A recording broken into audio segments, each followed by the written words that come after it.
Bienvenidos a este quinto podcast de Adro. ¿Qué tal? Feliz domingo de resurrección. Hoy, como os comentaba, es el segundo podcast de un bloque de 3 dedicados a la música electrónica. Hoy, concretamente, como os decía en el anterior podcast, vamos a hablar de la French Touch, ese movimiento que explotó en Francia a mediados de los años 90 y que marcaría un poco ese éxito comercial hasta hoy en día. En el podcast del jueves pasado, yo os hablaba un poco de Daft Punk, que sí que son un elemento esencial de este movimiento. Hoy os he traído un tema de otro dúo muy importante, muy relevante dentro de este movimiento que se llama Cassius, y este tema se llama Tup Tup.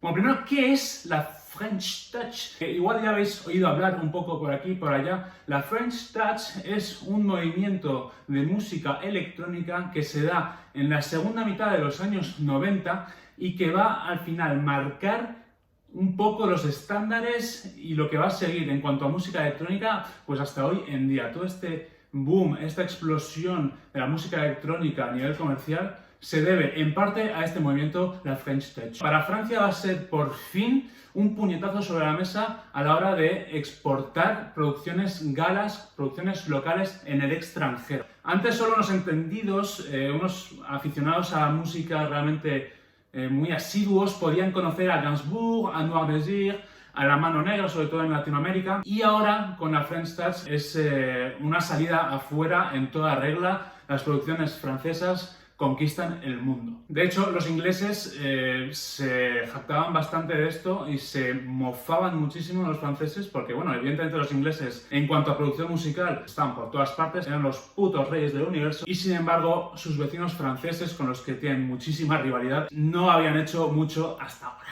¿Y cuáles son los orígenes de este movimiento de la French Touch? Para eso hay que remontarse a finales de los años 80 en París. A finales de los años 80 en Francia la música electrónica es muy tímida. Lo que prima es el rock and roll en las discotecas, lo que suena el rock and roll, y tienes que ir vestido muy bien, muy arregladito. Sin embargo, también es el periodo en el que empieza a haber estas primeras raves, estas fiestas salvajes, muy a menudo ilegales, se prohíben muy rápido, incluso en Inglaterra. En el 1987 creo que es cuando ya empieza a haber las primeras fiestas, de hecho se llaman fiestas, las noches French Touch, ya se habla de este concepto en el 87. A principios de los 90 ya es cuando un puñado de DJs, productores, empiezan a darle un poco más de bombo al asunto. ¿De quién estoy hablando? Estoy hablando de Laurent Garnier, que importa esto directamente desde Manchester, donde realmente explota la música electrónica en Europa. Estoy hablando de Busy P, Pedro Winter, que es manager de los Daft Punk en esa época y que más tarde se va a convertir, va a fundar el sello discográfico Ed Banger, que es el que lleva, entre otros, a Justice, Ed, Cassius, David Guetta y un sinfín. Comentaros un poco lo que pasa aquí. Estos DJs y productores están pinchando en raves, cada vez son más importantes, cada vez hay más eventos, y lo que pinchan suele ser más bien música techno, que es como más experimental, menos comercial, puede ser incluso más agresiva. Lo que pasa es que en las discotecas, en los clubes, no se podía pinchar música techno, lo veían demasiado alejado, demasiado poco comercial, demasiado agresivo. Lo que hacen estos productores, que al final ellos lo que querían también era pinchar en clubes, darse un poco a conocer, vivir de esto, coño. Lo que van a hacer es empezar a pinchar música house. La música house es una vertiente un poco más moderada de la música electrónica, es algo más comercial, se basa en ritmos más funk, más disco, y es aquí donde realmente empieza a despegar todo el asunto. Hay también un contexto que está favoreciendo, ¿cómo? Boom, vale, que está favoreciendo el boom de esta música electrónica.